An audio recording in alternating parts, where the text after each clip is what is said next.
All right, let's get started. Let us get started. Welcome. Here to talk about some of the things that went down this past weekend. Let's go ahead and get started. Nice, a few more people jump in. Let's get started here. Yeah, there's a couple things we want to be able to jump into to talk about from this past weekend. A lot of results, whether it's from the NCAA, but also more specifically from the pros. But yeah, let's jump in with talk about all of it. We'll wait a second. Let me make sure everything is set up here. All right.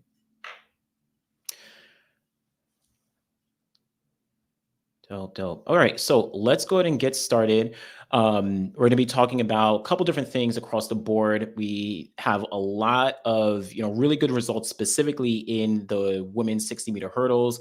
That seems to be one of the essentially the top event for in track and field at the moment. There's tons and tons of women who are in the running, not only for the NCAA, but then we're also talking about the World Championships as well. So really excited to see kind of everything that plays out in the women's 60-meter hurdles. Yeah, shout out to all y'all as y'all jump in. And then of course we're going to talk about a couple other results as well from the men's side. We're going to a couple guys from USC who have been really putting on some great performances. Jaden Hibert, we saw that he's not going to be competing indoors, so we'll talk about a little bit about that. And then we also saw some things from Gabby Thomas. She was running. Julian Alfred, Rhasidat, Adeleke, of course, Dean Asher Smith just put out a video about her. And then of course Texas Tech, the men's team, has been dominating. Just put out a video about them. But yeah, just going to dive into a couple of these results. But let's go ahead and get started, and definitely let me know if there's anything I missed in terms of results, or some of the things that y'all wanted to highlight from this past weekend, or things upcoming as well. I'm going to be going to a couple different meets. Indoor season for me is going to be kicking off this weekend, and then the following weekend I'm going to be in Boston for the New Balance Indoor Grand Prix. Going to be at Millrose the following weekend after that, and then 2 weeks after that going to World Indoor Champs, and then right after that going to NCAA. So there's a lot of indoors that I'm gonna be at, getting some coverage at. So let's dive in and start talking about this women's 60-meter hurdles though. This is clearly the top event right now in track and field, arguably, right? I mean, you could say that this has been the top event in track and field right now. This past weekend, we saw Devin Charlton from the Bahamas. She managed to run 7.75 seconds in the women's 60-meter hurdles. This is by far one of the fastest times in history. This is number 13 in history. If we pull up the 60-meter hurdles, all time in history, 7.75 seconds makes her number 13 all time in terms of performers. But then in performances, she moves up to number 22 performances. But she's really making waves. What was it, 2022 last World Indoor Championship? She actually got the silver medal in the 60-meter hurdles. So if she's already kind of making this progress, huge personal best. I think her previous best was 7.81 or something like that. Already got the silver medal at the previous World Indoor Championships. The world record is 7.68 seconds, so she's not too far away from that. Not saying that she's actually going to be able to get the world record, but Devin Charlton is really making a case for her to be in the conversation for World Indoor Gold, and then even potentially transitioning very well outdoors. We know that I think she got 5th place at the World Championships last year. In the 100-meter hurdles, so just missed the podium, but she's run 12.4, now running 7.75. I mean, this is a good indication that she is not coming to play. She's tired of like losing to some of the top guns, right? Losing to some of the American women. Devin Charlton really wants to get on the podium outdoors. But I think indoors is going to be a stepping stone for her. I don't know if she's going to be running World Indoor Championships, if she's confirmed yet. I'm going to probably see her. I don't know if she's going to be running in Boston, but I'll probably see her in Millrose and definitely confirm. But Devin Charlton, serious contender for World Indoor Gold, potentially a medal outdoors as well. 7.75. Again, the world record outdoors is indoors in the 60-meter hurdles is 7.68 seconds. 7.75 is not too far away from that. And you still have other women who have yet to compete, right? Akira Nugent, she hasn't opened up her hurdle season yet, or hasn't run, super fast indoors yet.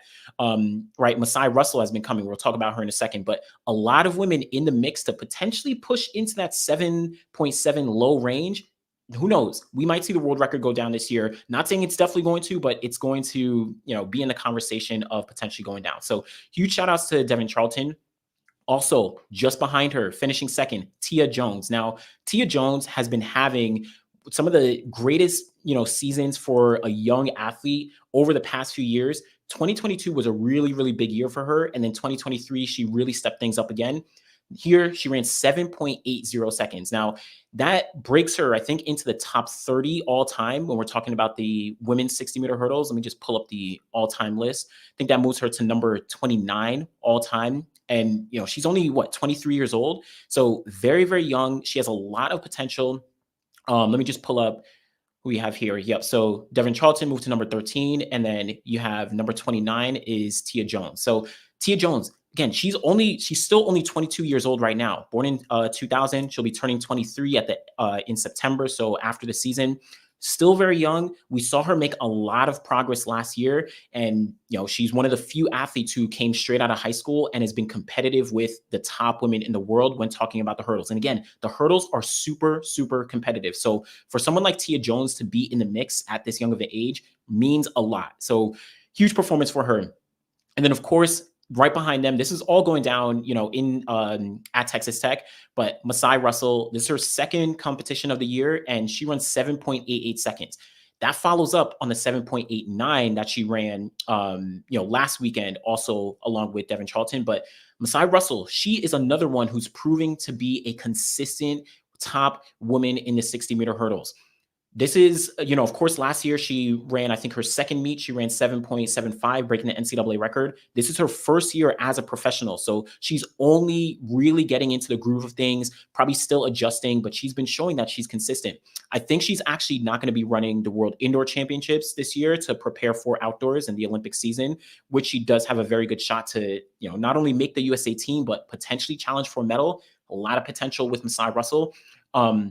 But we're going to see her, I think, at Milrose Games and then maybe one other meet. But Masai Russell, 7.88 seconds. This really, really means a lot for, her potential and going forward. The USA is stacked. But listen, she's turning into one of those top women in the world. Now, finally, in terms of the pro women, I do want to mention Christina Clemens. Now, if y'all remember, she's probably, I think she graduated back in 2012. And she's, kind of on a second run in her career. She just gave birth to a child her first child last year. So she hasn't competed, I think, since 2022. And now she comes back and runs 7.89 seconds. 7.89 seconds for Christina Clemens in the 60-meter hurdles is a huge, huge performance. Again, first race for her since about 2022, again, since she gave birth. And in 2018, many of y'all may not remember, but Christina Clemens won the silver medal at the World Indoor Championships in 2018, back in Birmingham. Got the silver medal there, and her personal best indoors is 7.73 seconds, making her one of the fastest 60-meter hurdlers of all time. So her starting off with 7.89, which if we look back in 2018, you can see that she started off her indoor season running 8.11 seconds. She didn't run sub 8 until later in January. And then all the way down, she managed to get down to 7.73. And then, of course, win the silver medal at World Indoors. So for her to be able to not only, run 7.89 after giving birth to a child, opening up her season, this is a huge, huge indication for, what she might be able to do as we go through the season, not only for indoors, but then also potentially outdoors. Yep. Good point. Didn't she make an outdoor team too? Yep. Christina Clemens actually made the Olympic team in 2021, if I'm correct. And she might have made one other outdoor team as well. But in 2021, yep, she made the Olympic team. She finished second at the Olympic trials. And then she didn't make the final at the Olympic Games in Tokyo, but she, did make the semifinals. So Christina Clemens is a very, very strong force. Again, if you look back, she was an NCAA champion, I think back in 2012.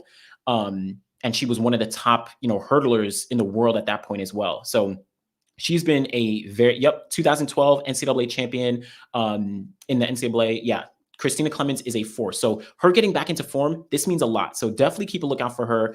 I'm very much looking to see what Christina Clemens does. Masai Russell, she's going to be a huge, huge force when we're talking about the hurdles.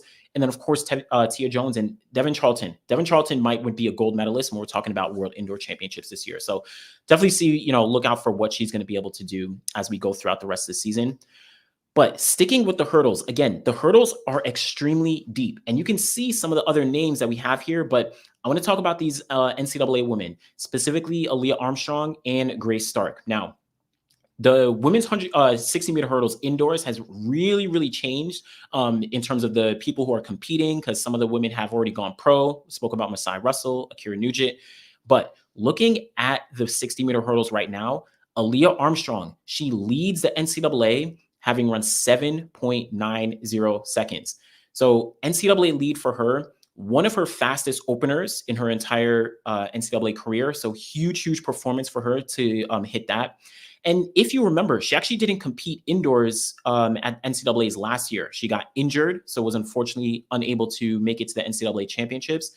If we look at indoors, she didn't compete. She went straight. She ran one indoor race in 2023 and then just went outdoors. Wasn't able to really compete. But then she did win the NCAA outdoor title in the 100-meter hurdle. So that was actually she got third. I think it was the previous year, but she got third place here. But so I think 7.09 really indicates that she's in some good form. She's really going to be a strong competitor when we're talking about indoors. Don't forget that Aaliyah Armstrong not only made the USA team to the World Championships in 2022, but she also finished fourth place at the World Championships in the 100-meter hurdles back in Eugene. So she is, for all intents and purposes, a professional athlete, right? She's able to compete with the best in the world. She has those fast times. She has that experience. So going indoors, I think 7.90 really indicates something big for Aaliyah Armstrong. Now, if we follow up on that, though, Grace Stark. Grace Stark has been one of the rising talents over the past couple of years. She's dealt with setbacks. She's dealt with injuries. She's dealt with so many hurdles, literally and figuratively to deal with. But 7.97 seconds for Grace Stark. This is her fastest 60-meter hurdle time since she won the NCAA title all the way back in 2022. If we look back, right, Grace Stark, 2022, she got the NCAA title indoors, running 7.78 seconds in the 60-meter hurdles. Yeah, she actually got fourth place in the 60-meter dash as well. But Grace Stark, NCAA champion from 2022 indoors. She then unfortunately started to get hit with injuries. Didn't compete at the 2022 outdoor championships. Didn't compete at the 2022 outdoor championships. Then indoors, she wasn't able to make it to the NCAA indoor championships, only got to SECs. And then she finally got healthy outdoors in 2023 and managed to finish fifth place. So for her to kick off, Grace Stark to kick off her indoor season running 7.97, I think this really bodes well for what she's going to do throughout the rest of the season. As long as she's healthy, she has that coaching. She's at the University of Florida. So that, strong system of top tier athletes, they're all there. And she has that, environment to really bounce off of. Listen, she's going to be a problem. And again, we're looking at Grace Stark and Aaliyah Armstrong.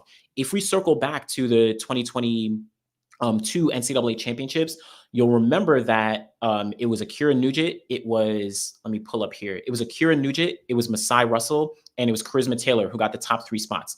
Akira Nugent and Masai Russell, both of them have already gone pro, so they're not competing in the NCAA anymore. Then you have Charisma Taylor. She also was a senior. She already graduated from Tennessee, so she's not going to be competing indoors. So you're essentially looking at a completely new top three for the women's 60-meter hurdles in the NCAA this year. So it's going to be interesting to kind of see how these things play out and, who's really going to come out on top. Aaliyah Armstrong, Grace Stark, maybe someone else is going to pull something out, right? Who knows? But really looking forward to seeing what the women in the 60-meter hurdles are going to be able to do. Very, very stacked field across the board, really across the board. A lot of women. This is probably the top event in the world right now, the 60-meter hurdles for the women. And yeah, it's definitely deep. Yeah. The 100-meter hurdles is the hardest race to ever make a USA team. You have to be on your A game every year. It's just too many people.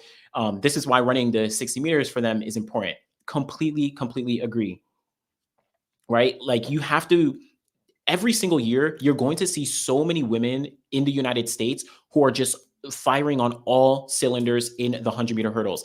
If we just look back in the hurdles, right, indoors and out, if we look back at just the just the previous year, and I can just go to the United States, you're going to see how deep that the United States was in the hurdles, right? This is, let me look at 2023, but it's always extremely deep and it's always extremely challenging. Kenny Harrison, 12-2, Nia Ali, 12-3, Masai Russell, 12-3, Alicia Johnson, 12-3, Tia Jones, 12-3. Like the top 4 women in the United States are all running 12-3 as of 2020, as of last year, right? Aaliyah Armstrong. Aaliyah Armstrong ran 12.40 seconds last year, and she didn't even make Team USA. You have people like Tania Marshall, right? A lot of these women, Grace Stark, right? So a lot of these women are in the mix, but only 3 of them go to the Olympic Games, right? You literally can't. It's very, very challenging to be able to make the USA team in the hurdles. So yeah, I completely agree. Running the 60 meters is definitely important to be able to get those first couple steps, get that groove on with the first hurdles, first 5 hurdles, and then translate the rest outdoors. This is going to be super important for all these women and to compete with the rest of the world. You have Akira Nugent, you have Danielle Williams, right? You have the rest of the world who are super competitive in the hurdles. Toby Amisan, Jasmine Camacho Quinn, all these women, Megan Tapper and Brittany Anderson, they're going to be coming back. So we're going to see what all these women are able to do when talking about the 100-meter hurdles. Yeah, good call out, follow the light, right? Excited to see how the men's 60-meter hurdles will shape out. Grant, Trey, and Danielle all have gone 7-3. Yeah, it's a good point, right? If you're looking at this year, so I know Grant is probably going to be opening up his season in a couple, maybe at New Balance, and then we're going to see Daniel Roberts also at the New Balance Indoor Grand Prix as well. So, but Trey Cunningham, he already opened up his season in the 60-meter hurdles, and he, really kicked things off on a high note. Trey Cunningham, he didn't have a great 2023, dealing with some injuries and setbacks. But he was able to, I got to pull it up. I guess it didn't pull up on World Athletics, but Trey Cunningham was really able to put things together. We're going to see all the men's hurdlers really, really go at it. So I think all of them are going to be coming at the New Balance Indoor Grand Prix. So hopefully I'll be able to catch up with all of them there and see what's up. So, yeah, a couple other things before we dive into some of the other results that we saw, right? So are any Jamaicans running indoors? Yep. So couple that we'll see definitely at the Millrose Games. We're going to see Brianna Williams, right, from Jamaica. She's going to be running the 60 meters at the Millrose Games. New Balance Indoor Grand Prix, we might see a couple guys, but at the Millrose Games as well, Akeem Blake, he's going to be running the 60 meters at the Millrose game. So there's a couple Jamaicans who are definitely going to be in the mix, and it'll be interesting to see. We don't usually see too many. Let me just change the screen, but we don't usually see too many Jamaican men run indoors in the 60 meters, whether that's throughout the season or going full out, to World Indoor Championships. Famously, Asafa Powell, 2016, he did run the 60-meter dash at the World Indoor Championships, got the silver medal behind Trayvon Bromell. But I would love to see Akeem Blake, Oblique Seville. I'd love to see some of these guys, run World Indoors. Yeah, I don't know. Is Johan Blake running World Indoors? That'd be kind of crazy. I mean, if he is, I don't see if there's no reason to not, right? There's nothing to lose for Johan Blake. He's already had his full career. Apologies about the background noise, but he's already had his full career. He's already kind of like in the second part of his career, but who knows? Be dope to see if he actually does run. And yeah, Omar McLeod, he's back. Listen, Omar McLeod has had so many ups and downs, so many setbacks. So, man, Omar McLeod, 2016 Olympic gold medalist, 2017 world champion. So, we're going to see what Omar McLeod is able to do, in these coming years. So many setbacks. We'd really, really love to see him at least get competitive, right? You have Hansel Parchment, right? You have Rashid Broadbell. You have a couple other Jamaicans. You have Grant Holloway, Trey Cunningham, and then, of course, Daniel Roberts for the United States, Devin Allen as well. Omar McLeod really got to get back into things, right? He got to, right, or like really, really get back into things to show that he can compete with the best in the world. Nice. Oh, I'm actually going to pull up the Johan Blake's Twitter. As you're right, he did say on Twitter that he is going to be running the 60-meter dash at World Indoors.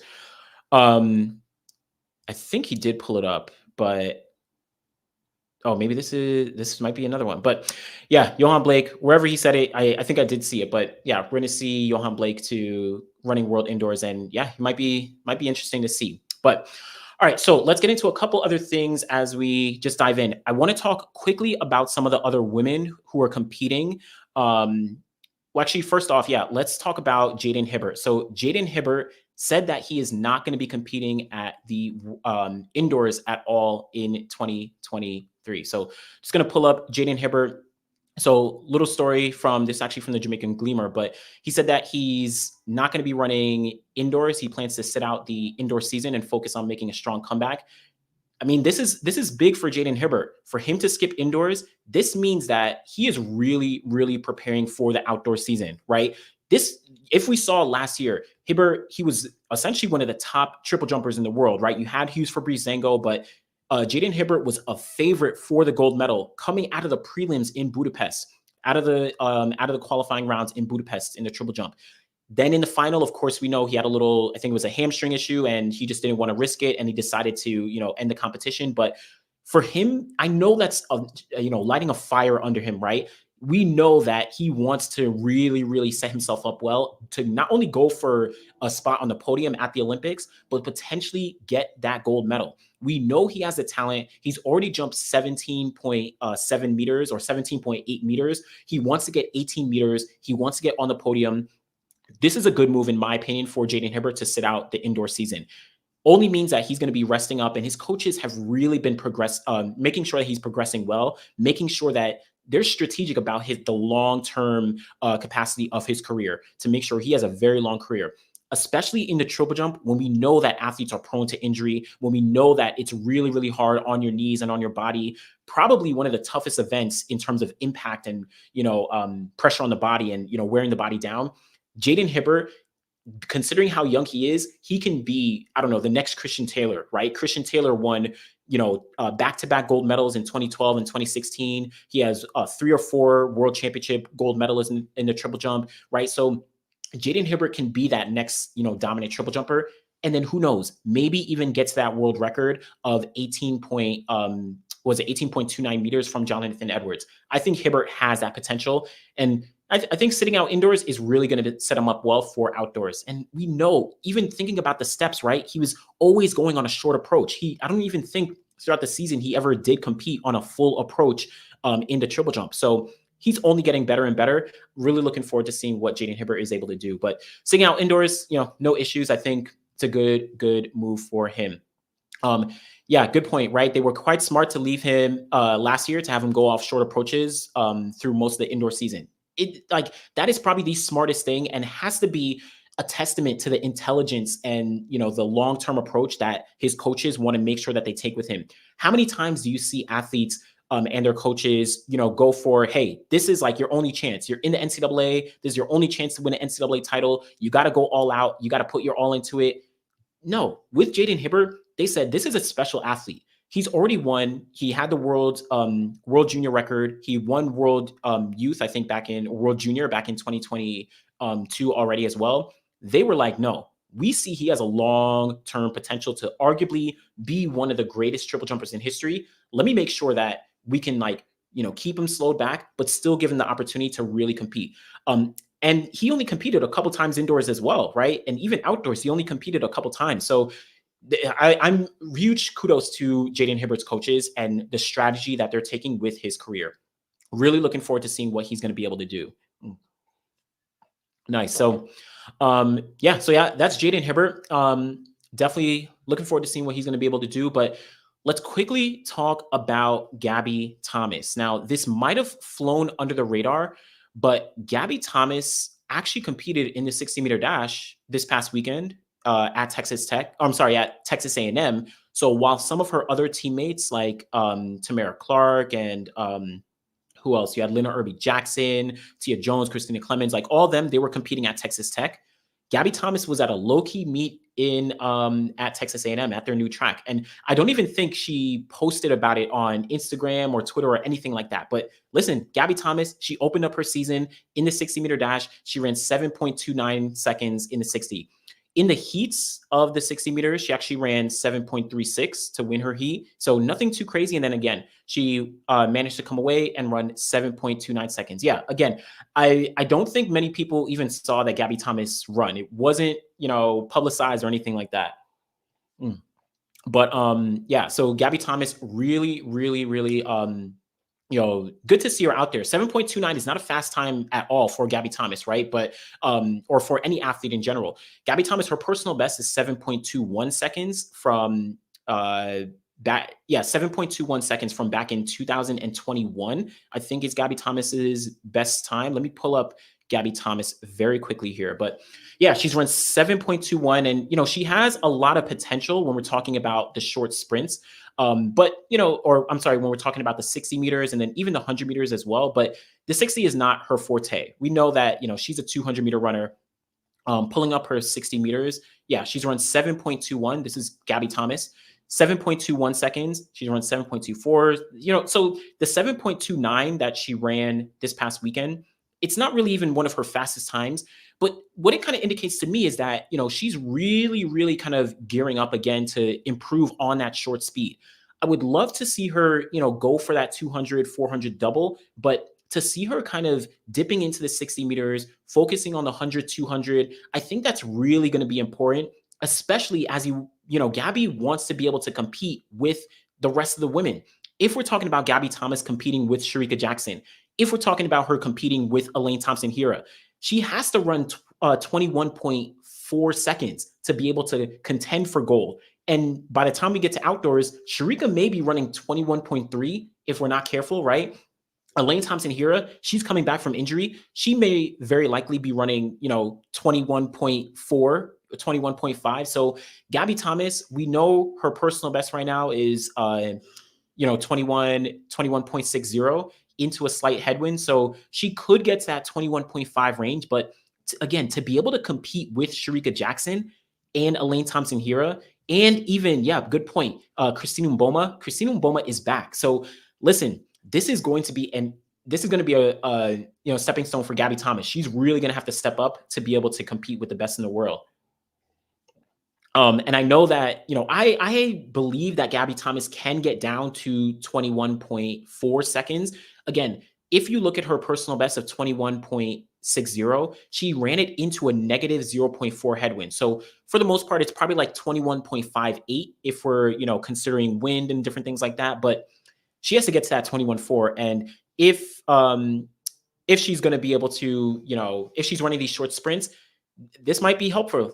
This might help her out, but we'll see, how she actually progresses for the rest of the season. But again, just a little sighting of Gabby Thomas, 7.29 seconds down at Texas A&M. Nothing too crazy, not one of her fastest 60 meter times, but indicates that she's really, really prepping to compete with the best in the world as we get to the season. All right, so let me check out some of these. Yeah, so follow the light. Yeah, good point. I'm not really a fan of hers in the 100 either, if we're being honest. I mean, yeah, Gabby, listen, she's run 11 flat in the 100 meter dash, with a little bit of wind, right? Wind aided 10.80 for Gabby Thomas. I mean, the big thing is for Gabby Thomas, she's run 11 flat, and then I think in the 400 she's run 49.6. If you look at someone like Shericka Jackson, just compare those two. Again, Shericka and Gabby are, not going head to head, but Gabby has to catch up to Shericka. Shericka Jackson, Shericka Jackson, 10.65 and 49.47. So Shericka has her covered on both ends, right? The 100 and the 400. Gabby has to be able to step up her sprint speed or she's getting left. Shericka Jackson gets around the curve and she's gone, right? Like Gabby really needs to be able to step things up in the short sprints in that 100 meters, getting her speed up there, but then also getting her speed endurance up in the 400 to be able to contend with Shericka Jackson. And then again, potentially Elaine Thompson-Herah. 21.4 is necessary for gold at minimum. Maybe 21.3 if we're not careful with Shericka. So we'll see. Gabby Thomas, she's going to have, she's capable, but she's going to have a lot on her hands to really dive into. But this is decent, right? Excuse me. Gabby only runs 21.6 on Oregon's track. It isn't real until she runs it on another track. I mean, That's fair. I'll say that's fair, but I do want to give her credit that in the 200, she has run 21.8s, whether it's in Tokyo, whether that's in Hungary at the World Championship. So it's fair, right? She has to be able to get down to those 21.6s, 21.5s, 21.4s outside of the of Eugene. But I personally think she's capable of doing it. So we'll see what she's able to really get down to. But um, yeah, Shrika to Gabby, somewhere else she's never imagined in that Budapest final. Her mouth is still on the ground. Yeah, listen, it's crazy. That Budapest final was wild. I do want to point one thing out though. If y'all remember, excuse me. If y'all remember back in 2021, I'm just gonna bring up the head-to-head between Gabby and Shrika. In 2021, Gabby Thomas was on pace to low-key be the favorite in the 200. Or I think, I'm sorry, in 2022. So 2022, Gabby Thomas actually ran sub 22 seconds and beat out Shrika early season before, right? She beat out before, she got injured and wasn't able to really compete, throughout the rest of the season. But listen, I think there's some potential for Gabby. But Shrika is a clear favorite. Clear favorite. Gabby Thomas needs a big improvement in speed to get down to 21.4, and that's no easy task. It's like the difference between 10.8 and 10.6. She needs to make up the first half of the race. Yeah, that's exactly what I said, right? Gabby that's why I really love to see her, dipping her toes into the 60-meter dash again and to, improve her 100-meter best. She needs to be at least close to Shrika coming off the curve of the 200, or else, Shrika's just going to walk away. You're not going to beat Shrika in a 400, right? Or 300. So how you have to at least keep up with her in that first 100-meter dash, or at least be close to her to even be in contention. So listen, Gabby Thomas, though, to be clear, I know it sounds like, she's kind of silver medal at this point, but she has the potential to be a gold medalist. She is already one of the best in history. But opening up her season, really good performance. Really good performance for Gabby Thomas in that 60 meters. Now, let's quickly just turn over to last couple of results. We had the 60-meter dash in Albuquerque, New Mexico. Julian Alfred and Rhasidat Adeleke. We're going to talk about Adeleke in a second, but a 200-meter dash actually for Julian Alfred. So Julian Alfred, 22.28 seconds for Julian Alfred in the 200. I know y'all all saw this performance. This was a huge performance, and I'm not sure we can really conceptualize kind of what this means in terms of 200-meter running indoors, but this is her second best performance of her entire career. Let me just pull up Julian Alfred indoors. This is her second fastest performance of her entire career. 22 point, excuse me. Actually, I'm sorry, third fastest. She's run 22.26, but 22.28 would have put her as her third best performance. And then excuse me, that's obviously one of the fastest times in history. So Julian Alfred is really stepping up her game in terms of her potential for the rest of the season. She's essentially picking up where she left off from 2023 and is rolling right into 2024 with that same momentum.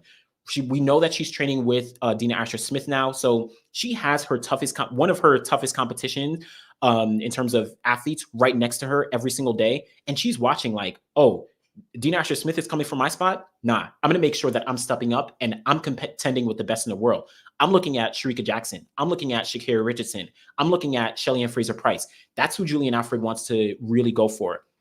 And I think 22.28 really indicates, a good start to her season. If I just pull up, I'm going to bring up Julian Alfred here very quickly. And sorry about the cough here.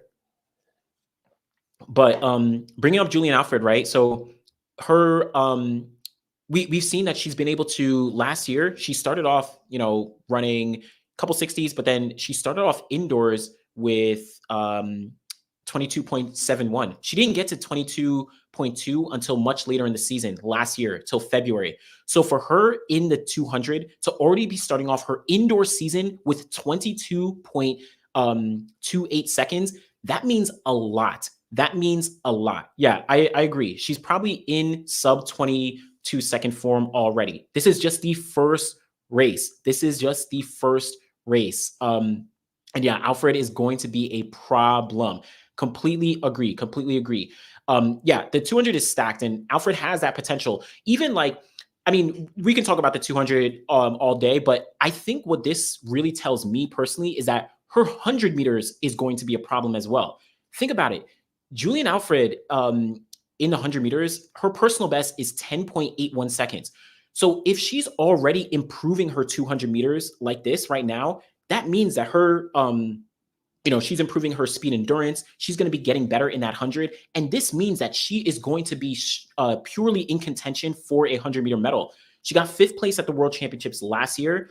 And then additionally, she actually didn't even improve her personal best last year. 10.81 is from 2022. So she's very likely going to be running 10.7 this year, maybe even faster. And then that puts her in contention. You have everyone from Marie-Josée Talu, who got 4th place last year, running 10.7s. And then, of course, Elaine Thompson-Herah, Sha'Carri Richardson, Shericka Jackson, Shelly-Ann Fraser-Pryce. She is going to be in that mix, in my opinion. I really think Julian Alfred is going to be one to watch and can potentially get on to the podium. Good point. If Alfred leans out some, she's a 10.6 runner. Listen, 10.69 makes you 10.6, and she's not too far off from that. Again, 10.81 for Julian Alfred was from 2022. Going back to her progression, just looking at what she ran, let me just check out what Julian Alfred ran last year in the 100 meters. She was running 10.8 a couple times, right? 10.8.4, windy 10.7s. And then she ran 10.8s at the World Championships, 10.8.9, but she never got back down to that 10.8.1 yet. She has a 10.7.2, a little bit windy from NCAAs. And I think another 10.7.2. Yeah, so slightly windy 10.7s. At this point, I think she is very capable of running 10.6.9 and getting onto the podium, sneaking a spot onto the podium. And yeah, I probably agree. It probably might take 10.6 to get on the podium when we're talking about the Olympic Games this year. Very likely might take 10.6. It's gonna be a problem for sure. But yeah, TB PhD. It was high altitude. Yeah, I mean that's true, but I don't. And yes, altitude definitely does give you a little bit of an aid, but at the end of the day, I mean, I still take these performances as legal, as if they competed at low altitude. The reason is Julian Alfred specifically, she's been able to replicate her performances across the board, not only indoors at high altitude, but also outdoors when you get to NCAAs, outdoors when you get to the World Championships, right? Outdoors at the CAC games, right? She's not a fluke athlete. If this was a one-off performance where, she just ran 22.2 at altitude and she never replicated it, then, it'd be a little bit different. But we've seen the consistency from Julian Alfred. I think that this was a very legit performance, and, this definitely means a lot for what she's going to be able to do as we get through the rest of the year. Actual random. Yeah, this is an interesting point. Yeah, I think Alfred is going to be better at 200. She didn't like it, but I think she's realizing she's good at it. That's actually a good point. I remember at NCAA championships last year, after she won the 100-200 double, Coach Flo actually said exactly that Julian Alfred doesn't like to run it and that she probably wouldn't run it at the World Championships. But I think you're making a good point. She probably realizes like, hey, I'm actually competitive. And she got to the World Championships last year. She got 4th place, only behind Shericka Jackson, Gabby Thomas, and Sha'Carri Richardson. So for Julian Alfred to get 4th place at the World Championships last year, you're probably right that she's realizing she's good at it. She's run sub 22 seconds, I think, already, right? 22.91 is her personal best. So listen, she could run 21.8, and that could get you at least a bronze medal, right? I think Sha'Carri ran 21.9 to get on the podium for bronze. So she's in that mix, but the 200 is stacked. The 200 is stacked. I mean, I'll just quickly we can look at the 200 right now, just to, let's look at the, 2023, what the women's 200 was. And listen, it is stacked. It is super stacked with women. Shericka Jackson, Gabby Thomas. Oh yeah, we're looking at the 200. Oh yeah, that's a good point. Julian Alfred actually had the 3rd best time in the world last year. So that's a good indication. But I mean, I just look back at 2021 specifically, and we could see this was a crazy, crazy year. Elaine Thompson-Herah, Gabby Thomas, Christina Mboma, who's coming back, Shelly-Ann Fraser-Pryce, Shericka Jackson, right? So many women are in the mix. Even Tamara Clark in a Navy battle, if they get things together. Shawnee Miller-Weibo, if she gets things together, maybe she's going to run the 2, maybe she's going to run the 4. 200 is stacked, but I like Julian Alfred's chances of potentially getting onto the podium. in both events, in the 100 and the 200. So it's going to be good. We'll see what happens with Julian Alfred, but yeah, and Abby Steiner. That's a good point. I completely forgot about Abby Steiner. Right, she is a problem. She is a problem. Abby Steiner, 21.7 from 2022. She is a problem coming back from injury. Shout out to Abby Steiner and Christian Coleman. I think they're both now at South Carolina with Coach Hall, so training in South Carolina. So yeah, they're definitely going to be making waves. And I don't know if Abby is going to run indoors. Excuse me. I don't know if Abby is going to run indoors, but we'll see the kind of progression that she's going to be having. But yeah, going to be some good points. All right. So also last one, I think, or two others I want to talk about, but Rhasidat Adeleke. Now, she also ran the 60 meters and the 200 meters. I'm actually surprised that the 200 wasn't getting a lot of recognition for what she did. She was getting a lot of hype for the 60 meters, which is fair. So in the 60 meter dash, let me pull up Julien or Rhasidat Adeleke in the 60 meter dash. But in the 60 meter dash, Adeleke, she was able to run 7.15 seconds, right? So personal best, improves on her previous personal best. I think it was 7.2 from a couple years back, but Rhasidat Adeleke really making progress. But then additionally, in that 200, she was able to just finish behind Julian Alfred, running 22.49. This is a big performance for Rhasidat Adeleke. This is a this is a personal best for Adeleke. So her previous personal best was 22.52 seconds. Apologies for the background noise. But Adeleke's previous personal best was 22.52 seconds. And I'm just going to pull up Rhasidat Adeleke very quickly here and see. Let me get the 400 as I know she was here. But her previous personal best was 22.52 seconds. And now she's, here we go. So, and now she's running 22.49 seconds. So another indoor personal best. And if you're really looking, just wanted to bring up her personal best. So previous personal best indoors was 22.52. She's of course run 22.34 outdoors. But if she's already running this fast indoors, 22.49, opening up her season, that means that she's going to be a problem outdoors in that 400. The only person in the 400 who has this short sprint speed that Rhasidat Adeleke has is Shawnee Miller-Weibo. There's no other top 400 meter woman who has this type of speed. Not Sydney McLaughlin-Levrone, not Marlita Paulino, right? Not Sade Williams, Natalia Kazmarek, not any of the women. Only Shawnee Miller-Weibo has this type of short sprint speed to be able to match Rhasidat Adeleke when we're talking about 400 meter athletes. Adeleke is a serious problem when we're talking about the 400. And don't be surprised if Rhasidat Adeleke goes not only onto the podium at the Olympic Games, but potentially challenges for the gold medal. I'm looking for Adeleke to maybe run sub 22 seconds in the 200 outdoors and then go sub 49 seconds in the 400 outdoors as well. I think she's going to be a serious problem when we're talking about the 400, and she has a huge, a lot of potential. And yeah, I mean, 22.49, again, personal best, Irish national record. She's been, prior to her 400 meter career, she was a short sprinter, right? Don't forget, I think she finished 5th place in the 60 meter dash at NCAA's 1 year. So she has a lot of short sprints talent, and Adeleke is going to be a 400 meter problem. Again, just to contextualize, she, along with Shawnee Miller-Weibo, are the two fastest 400 meter runners when we're talking about short sprint speed, 100, 200 meter speed. Adeleke and Shawnee Miller-Weibo are the only two others. Now, does that mean she's absolutely going to beat out Marlita Paulino?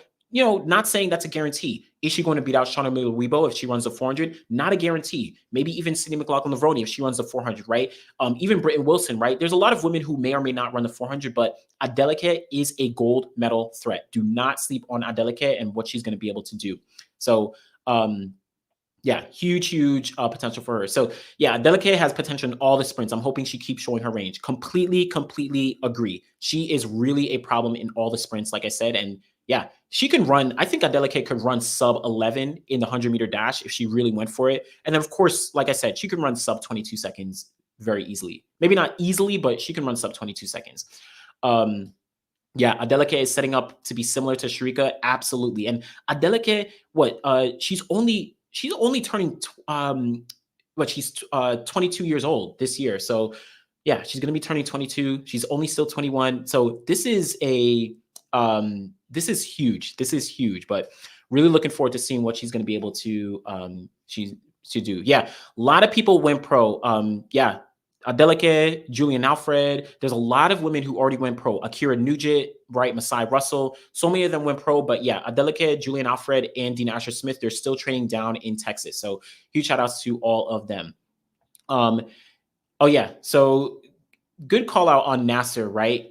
Nasser probably has a speed. She has some impressive splits in her 400 races, but I don't think she's demonstrated that speed in a 200-meter race. Yeah, absolutely. Saweed Nasser, I'm going to bring up Saweed Nasser very quickly here as well, but she hasn't been able to really show out when we're talking about the 200 yet. Unfortunately, she of course has that 400 meter, that amazing dominance in the 400 meters from 2019, and she did very well last year. But in terms of 200, so she's only run 22.51, and that was in that amazing 2019 season. This is Saweed Nasser. So I think if she really dedicated herself to the 200, I'm not sure if she can really be one of those top 200 meter runners. She could get to sub 22 maybe, but Nasser is pretty much an all-around talent, for being honest. Even the fact she ran 11.24, that's a pretty good 100 meter time. But yeah,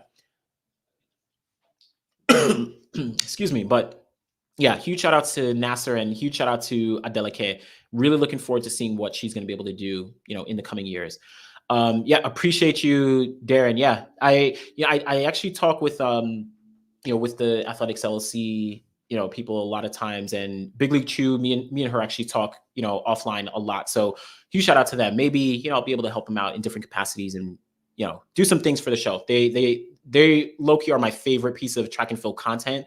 When we're talking about YouTube, when we're talking about podcasts, shout out to Athletics LLC.